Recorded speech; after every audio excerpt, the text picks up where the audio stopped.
자, 기업회계 2급 72의 기출문제의 재무회계 이론 문제 1번.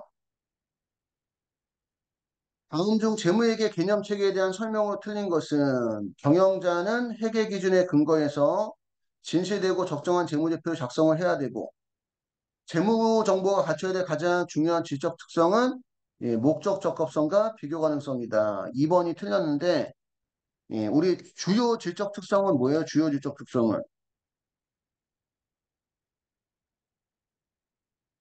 속성은 목적 적합성과 신뢰성이죠. 신뢰성. 비교 가능성이 아니라. 그래서 2번이 틀렸고 재무제표는 일정한 가정하에서 작성되며 그러한 기본 과정으로는 기업 실체의 과정, 계속기업의 과정, 기간별 보고 또는 회계 기간의 과정이 있고 재무제표는 특수한 목적의 정보를 필요로 하는 일부 정보 이용자 요구까지 모두 충족시키는 것은 아니다. 우리 이제 회계 이게 전산 세무하면서도 우리가 여러 번 썼던 것 중에 하나인데 회계의 목적은 이제 무슨 정보 이용자에게 회계 정보 이용자에게 유용한 정보를 제공해서 합리적 무슨 결정을 의사결정을 할 수 있게끔 하는 게 회계의 목적입니다. 그리고 우리 회계의 질적 속성은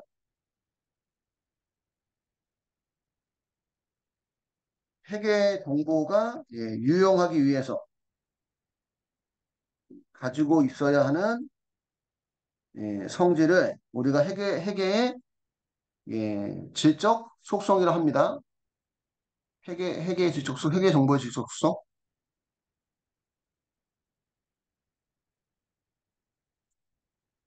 회계 정보의 질적 속성. 우리 회계 정보의 질적 속성은 이 기본 전제는 뭐가 가능해야 된다? 이해가 가능해야 되죠, 그지? 그 다음에 주요 질적 속성 또는 1차적 속성은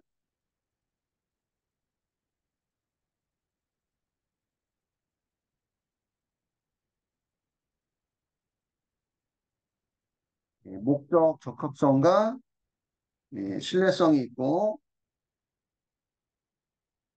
회계 정보가 유용하려면 의사결정이라는 목적에 적합해야 된다 이런 뜻이죠.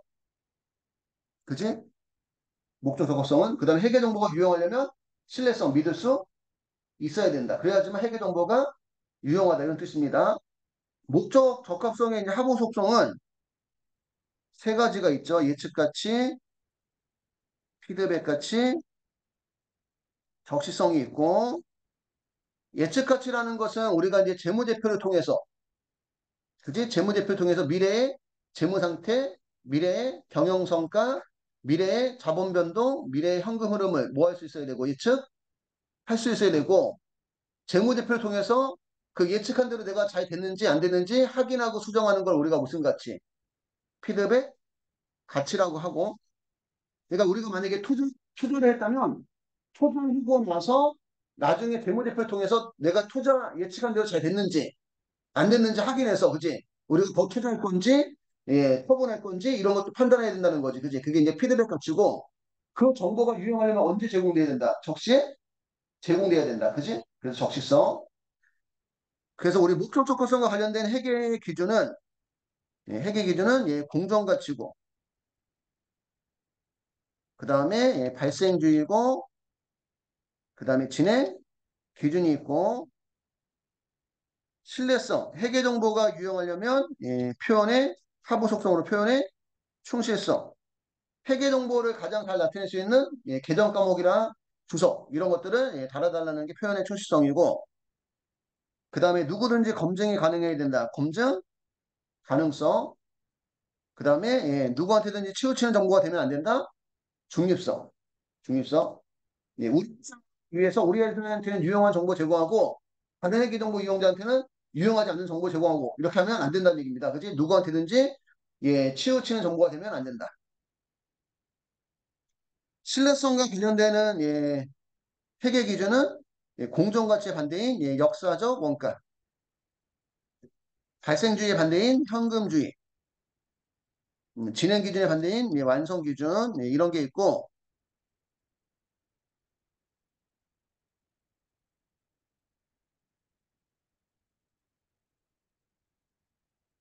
두 개는 우리가 상충관계 이런 표현 씁니다. 상충관계.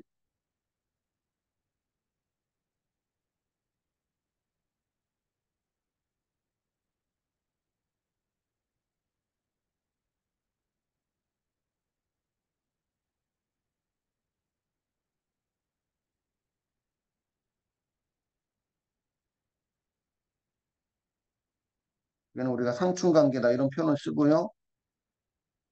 그래서 이제 어디가 더 중요하냐에 따라서 목적 적합성이 더 중요하면 목적 적합성에 맞춰서 회계 정보를 제공하고 신뢰성이 더 중요하면 신뢰성에 맞춰서 회계 정보를 제공하고 이렇게 생각하시면 됩니다.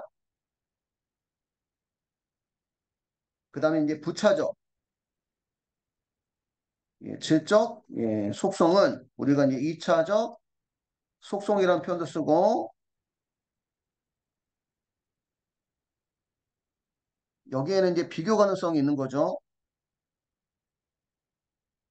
회계 정보가 유용하려면 뭐가 가능해야 된다? 비교가 가능해야 된다.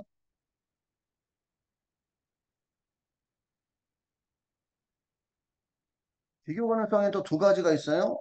기간별 비교 가능성과 업종별 비교 가능성이 있는데 기간별 비교 가능성은 한 번 적용한 회계 처리 방법은 계속 적용해야 된다. 그래서 기간별 비교 가능성을 다른 말로 우리가 무슨 성? 계속성이라 표현하고 업종별로도 비교가 가능하려면 그지 업종별 비교 가능성 동일한 회계 처리 방법을 적용해야 된다. 그래서 이 업종별 비교 가능성은 통일성이라고 표현합니다. 이 부분을 우리가 이제 머릿속에 두고 있어야 된다는 얘기죠.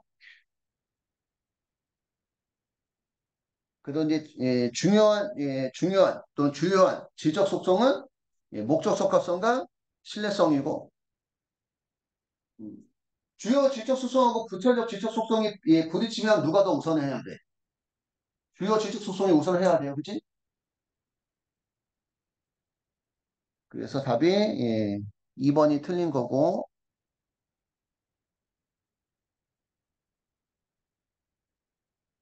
2번 다음 중 발생주의에 의한 회계 처리에 해당하는 것을 모두 고른 것은 발생주의라는 것은 사건이 또는 거래가 발생한 시점에 수익과 비용을 인식한다 이런 내용이죠, 그지?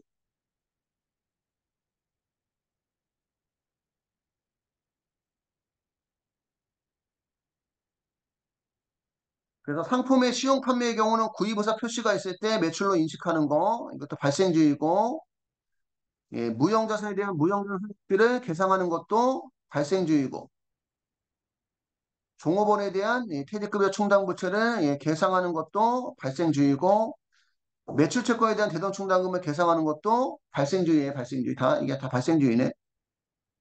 그래서 답이 4번이 되는 겁니다. 거래가 발생한 시점에 또는 사건이 발생한 시점에 수익과 비용을 인식한다. 포인트는 이거죠. 포인트는 당해 거래나 사건이 발생한 기간에 수익과 비용 인식한다. 출제자가 이제 기업회 기준 이제 그대로 써놨는데 결국은 이제 발생주의는 당해 거래 또는 사건이 발생한 시점에 수익과 비용을 인식한다. 이거 우리가 무슨 주의?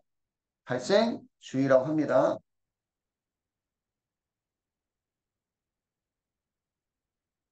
당해 거래나 사건이 발생한 시점에 수익과 비용 인식. 3. 다음 중 현금 및 현금성 자산에 대한 설명으로 틀린 것은 기업의 유동성 판단에 중요한 정보이므로 유동자산이 별도 항목으로 구분해서 표시한다. 그렇죠. 현금 및 현금성 자산이라고 별도로 표시한다. 이런 얘기죠. 통화 및 타인 발행 수표 등 통화 대용 증권과 당좌예금, 보통예금이 현금 및 현금성 자산에 들어가고 사용이 제한되어 있는 예금은 현금 및 현금성 자산에 들어가지 않아요. 그 3번이 틀린 겁니다. 그래서 우리 현금 및 현금성 자산은 현금, 통화대용증권 포함. 그다음에 요금을 예금, 당좌예금, 보통예금, 자유저축예금. 그다음에 현금성 자산. 취득일부터 만기가 3개월 이내인 그지? 예. 금융상품, 채권 및 금융상품.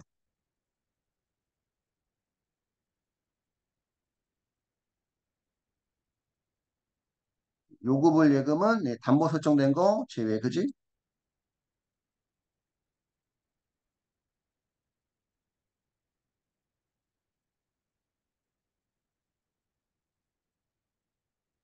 그래서 우리 여기 보시면 4번에 현금으로 전환이 용이하고 이자의 변동에 따른 가치 변동 위험이 경미한 금융상품으로서 취득 당시 만기가 3개월 이내인 금융상품도 현금성 자산에 들어가는 거죠. 그래서 3번이 틀렸고 4번. 다음 중 유가증권에 관한 설명으로 틀린 것은 단기매매증권하고 매도 가능 증권을 무슨 가치로 평가한다? 공정? 가치로 평가하고 여기 결산 때 평가한 금액이 무슨 가액 되는 거야? 장부? 가액이 되는 거예요. 그지? 만기 보유증권은 삼각호 원가로 평가하면 삼각호 원가가 장부가액 되는 거고 그 다음에 재고자산은 원가로 평가하면 원가가 음, 장부가액이 되는 거고 적합호 평가하면 적합호 평가 금액이 장부가액 되는 거고 1번은 맞는 얘기고 단기매매증권이 시장성 상실하면 어디로 가요? 매도 가능증권으로 가고 단기매매증권이 시장성 상실해서 매도 가능증권 갔다가 다시 회복하면 단기매매증권 가 못 가? 못 가죠. 그거는 매도 가능증권은 만기 보유증권을 재분리할 수 있으며 만기 보유증권도 매도 가능증권 재분리할 수 있고 유가증권 과목의 분류를 변경할 때에는 재분류 현재 장부가액으로 변경해요? 공정가치로 변경해요? 공정가치로 변경하죠. 그치?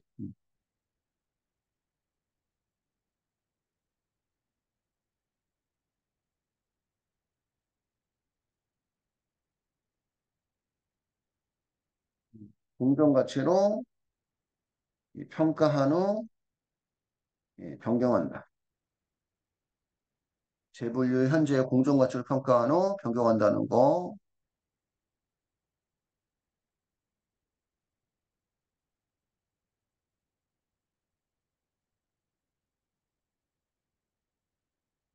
5번. 다음 기말 자료에서 유동자산의 합계액과 당좌자산의 합계액으로 올바른 것은 유동자산은 몇 년 이내?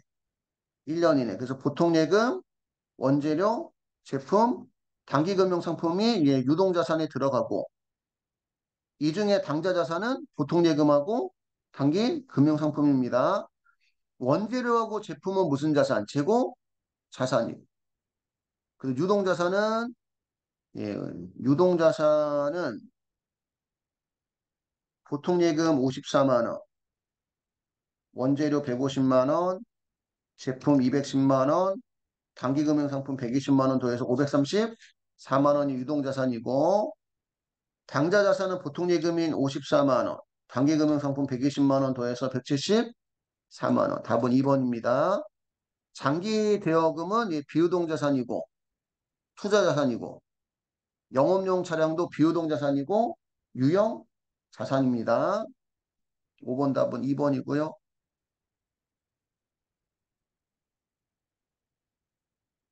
6번. 다음은 보람의 외상매출금과 관련된 자료이다. 단기에 발생한 외상매출금은 얼마인가? 기초 외상매출 채권 잔액이 40만 원. 단기 외상매출 총회수액이 단기에 발생한 외상매출 금액의 75%. 긴말 외상매출 채권 잔액이 65만 원. 이게 은근히 어려워요, 이게. 외상매출금 계정을 그리고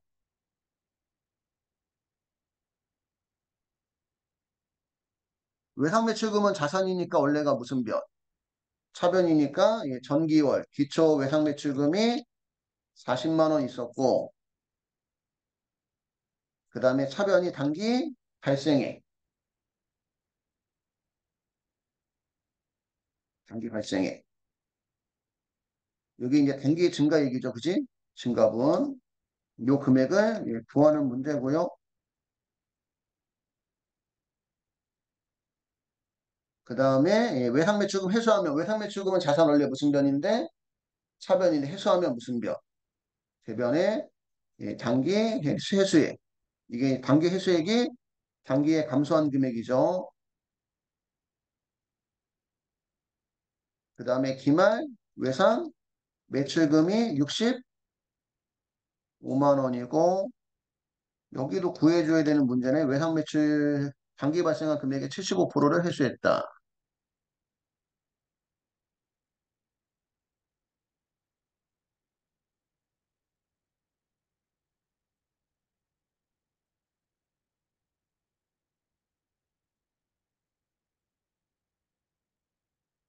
근데 차변학계하고 대변학계는 같아야 되는 거죠. 그러니까 지금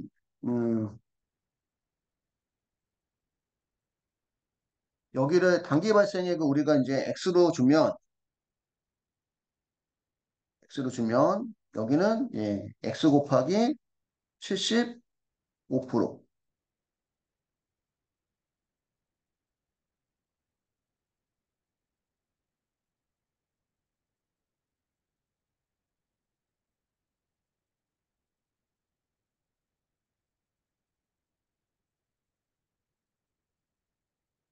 그러면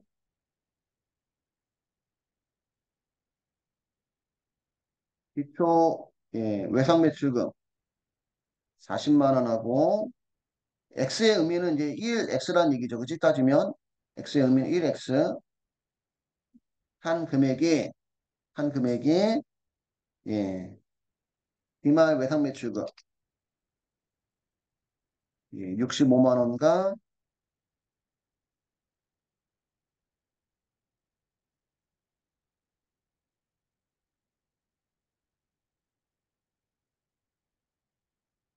X 곱하기 75% 0.75X죠. 따지면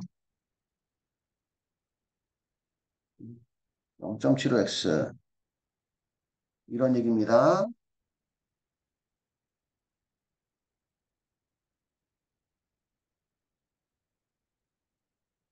그러면 서로 치환하면 1X 마이너스 여기가 0.75X니까 여기를 여기로 보내주면 0.75X 빼준 금액이 여기로 넘어가면 예, 65만 원 마이너스 40만 원 한 금액하고 동일하다는 얘기죠. 그죠? 따지면 그러면 결국은 이제 1x에서 0.25x를 빼면 0.75x를 빼면 0.25x는 x는 결국 65만 원 40만 원 빼니까 25만 원이라는 게 되는 거예요.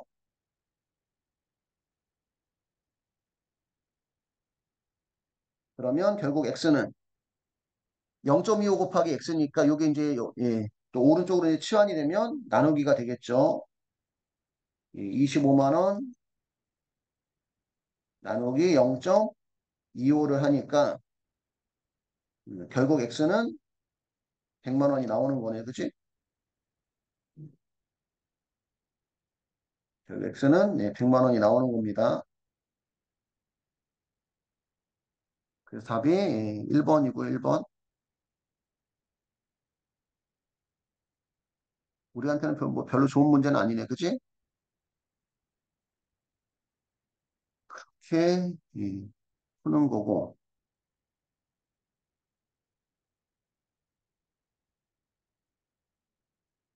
답은 1번이고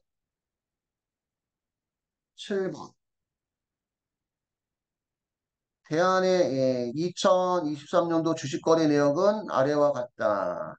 대한이 취득한 주식을 모두 매도 가능 증권으로 분류할 경우 대안의 2023년도 기말 재무제표 보고된 항목과 금액으로 올바른 것은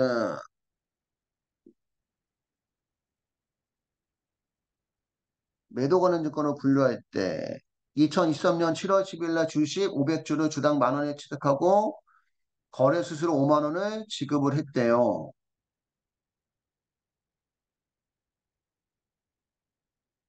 그러면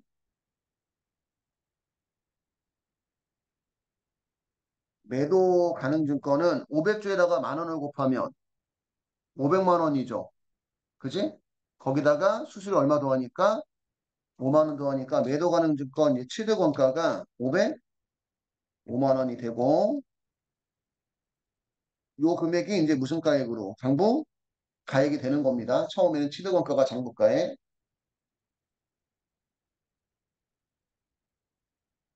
음, 장부 1주당 장부 단가 1주당 단가는 505만 원을 500주 나눠주면 1,100원이고 200주를 주당 1,500원에 매각을 했대요. 200주를. 그럼 이제 몇 주 남았어요? 300주. 초보는 이거는 이렇게만 하면 안 되는구나. 이게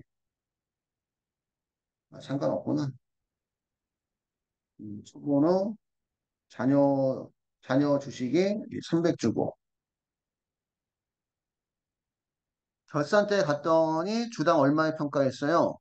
9,600원에 평가를 했어요.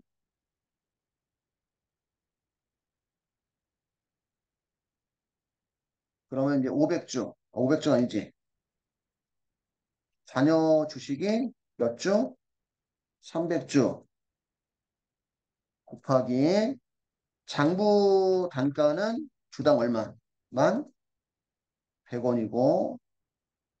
그러면 303만 원이 무슨 가액이고 장부가액이고 결산 때 이제 공정단가는 주당 얼마? 9,600원이니까 300주에다가 9,600원 곱하면 288만 원이 공정가액입니다.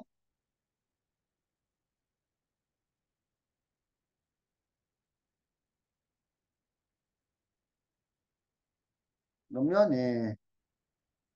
결산 시 매도 가능 증권 평가 손실은 얼마가 나오는 거예요? 15만 원? 15만 원. 15만 원이고 공정가액으로 평가하면 이 평가한 금액이 또 이제 무슨 가액으로 바꾸는 거야? 장부가액으로 바뀌는 거죠.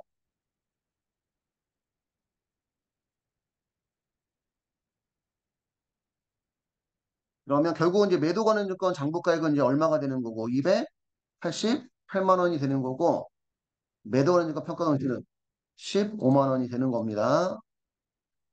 그 답이 2번이고요. 이해 갔을까요? 답이 2번이고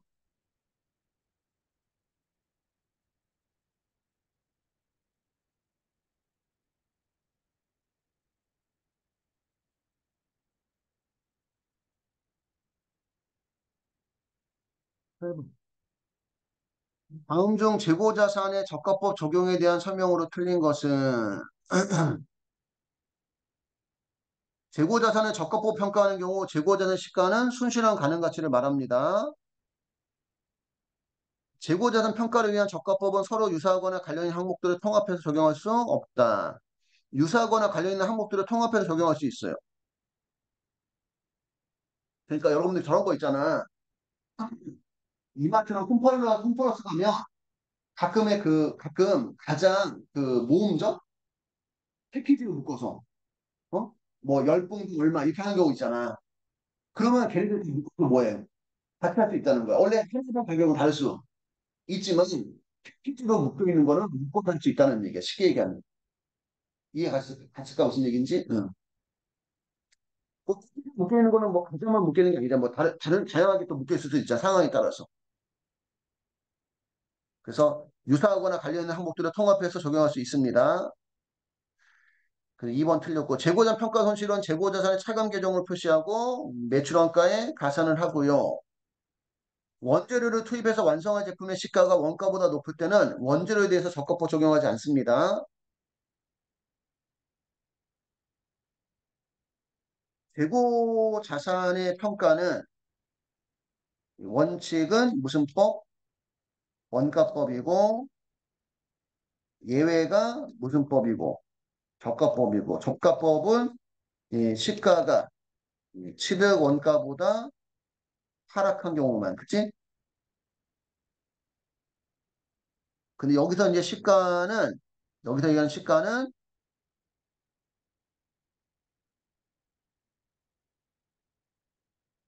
순실현 가치를 얘기합니다. 순실현 가치는 추정 판매가에서 추정 판매비를 뺀 금액이에요. 단 원재료의 순실현 가치는 원재료의 시가는 현행 대체 원가를 시가로 한다. 현행 대체 원가라는 것은 원재료를 다시 사온다면 이런 얘기야. 다시 사온다면.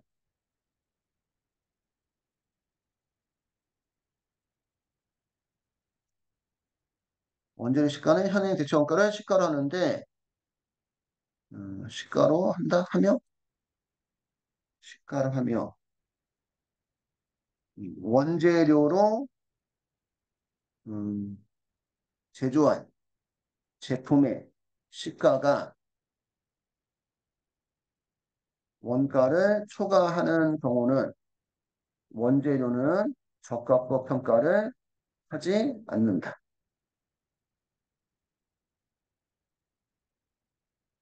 원재료의 시가는 현행 대체 원가를 시가로 하며 원재료 제조한 제품의 시가가 원가를 초과하는 경우는 원재료는 저가 평가를 하지 않는다는 거 이해갈까요? 무슨 얘기인지?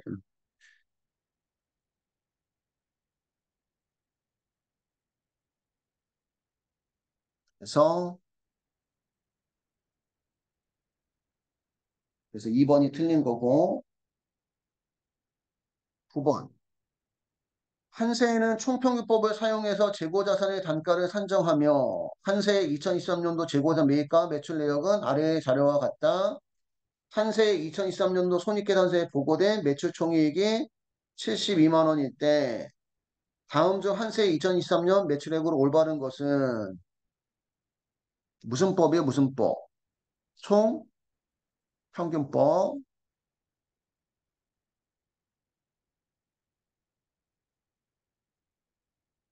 매출액을 물어보는 거고 그러면 이제 총평균 단가를 구해줘야 돼요.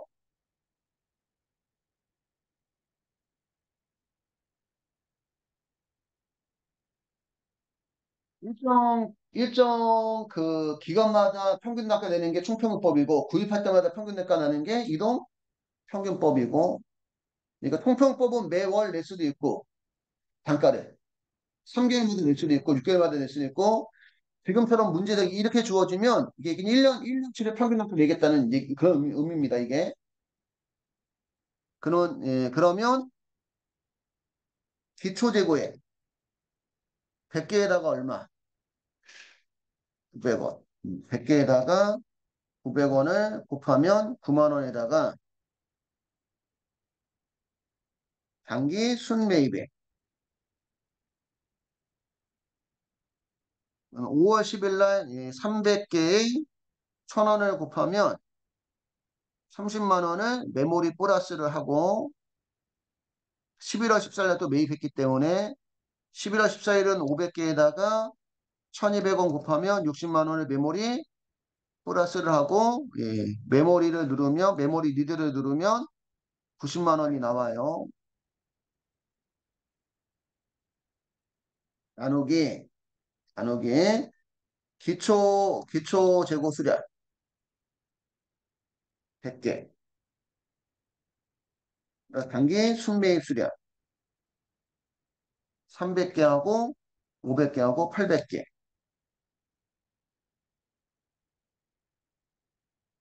그럼 전체 금액이 99만 원인데 99만 원이 900개에 대한 원가라는 거죠. 그지? 그래서 99만 원을 900개 나눠주면 예, 총 평균 단가가 1,100원이 나와요. 1,100원이 나오고 매출 원가는 총 평균 단가 1,100원에다가 매출한 수량을 곱해주면 되겠죠. 매출 수량이 9월 7일 날 200개, 12월 23일 날 400개, 합쳐서 600개. 그러면 66만 원이 매출 원가가 나와요. 근데 매출 총이익이 얼마예요? 72만 원.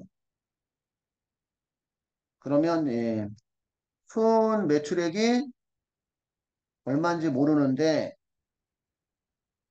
이 금액에서 매출 원가 66만 원을 빼서 매출 총이익이 72만 원이 나왔으니까 두 개 더해주면 138만 원이 순 매출액이 되는 겁니다.